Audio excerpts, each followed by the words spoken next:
Bismillahirrahmanirrahim. Assalamualaikum warahmatullahi wabarakatuh. Halo sahabat TBM Avicenna Malang dan juga Bapak Ibu guru hebat yang ada di seluruh penjuru Nusantara. Alhamdulillah bertemu lagi dengan Bu Aini. Dan pada kesempatan kali ini saya akan melanjutkan membaca buku Habis Gelap Terbitlah Terang. Kita lanjutkan ya di halaman 17, yakni hendak jadi perintis jalan. Dan mudah-mudahan kita semuanya nanti mendapatkan hikmah serta pembelajaran setelah membaca buku ini. Amin. Bismillahirrahmanirrahim. Hendak jadi perintis jalan. Di atas sudah diuraikan, ini yang sudah saya bacakan di halaman sebelumnya, bahwa Kartini turunan keluarga yang menjadi penganjur, pembuka jalan, yang merasa lebih bebas dari ikatan adat kebiasaan. Tidaklah heran jika pada masa dia masih kanak-kanak telah hidup dalam hatinya suatu keinginan akan bebas, berdiri sendiri yang dibangunkan oleh keadaan sekelilingnya. Seperti sudah diterangkan di halaman berikutnya, Kartini sudah berpelajaran. Pada zamannya itu sudah masuk anak gadis yang terkemuka. Bernyala-nyala hati saya, gembira akan zaman baru. Ya, malahan bolehlah saya katakan menilik pikiran dan rasa.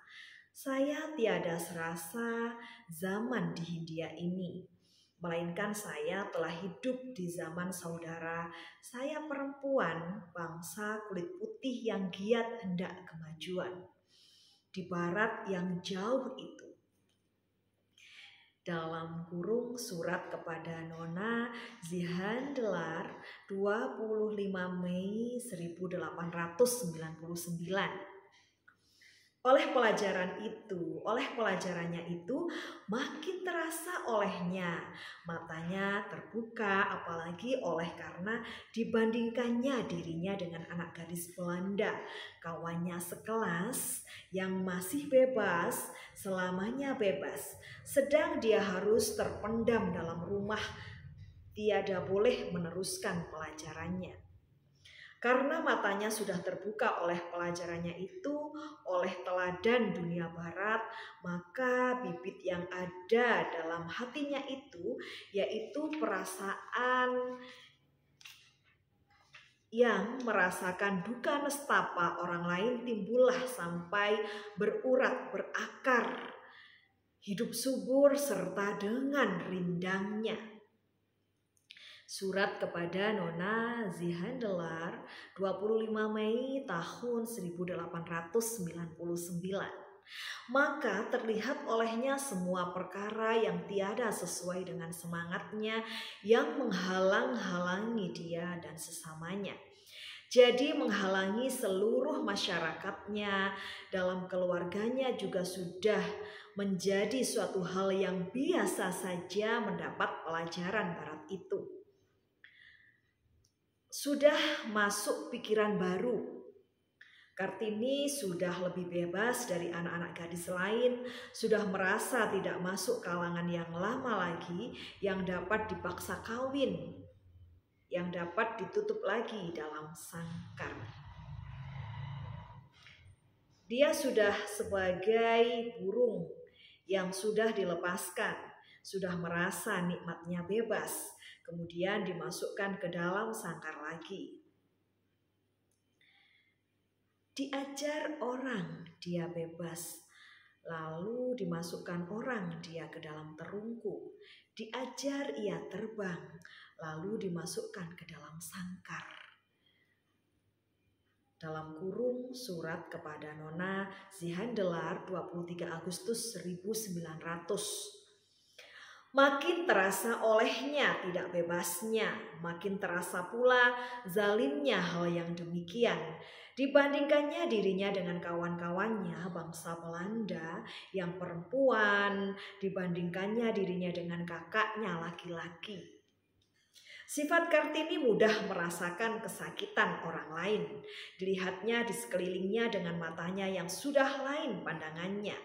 Tampak kepadanya kezaliman itu bukan saja terhadap pada dirinya, melainkan juga kepada orang lain. Tampaklah kepadanya hal-hal itu. Hal tidak bebas itu ialah adat istiadat yang mesti dirombak. Dan adat kebiasaan negeri kami sungguh-sungguh bertentangan dengan zaman baru. Zaman baru yang saya inginkan masuk ke dalam masyarakat kami. Dalam kurung surat kepada Nona Zihandelar 25 Mei 1899. Dari sejak dahulu keluarga Kartini turun-temurun menjadi perintis jalan.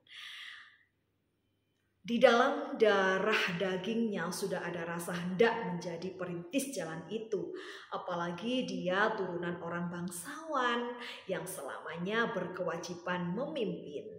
Itulah sama sekali yang memberi dia keinginan dan kemestian mesti menjadi perintis jalan supaya merombak adat istiadat yang cuma memberi hak kepada orang laki-laki dan tiada sedikit juga kepada kaum perempuan. Masya Allah, ini intinya adalah menjadi penggerak perubahan, ya kan, perintis jalan atau penggerak perubahan.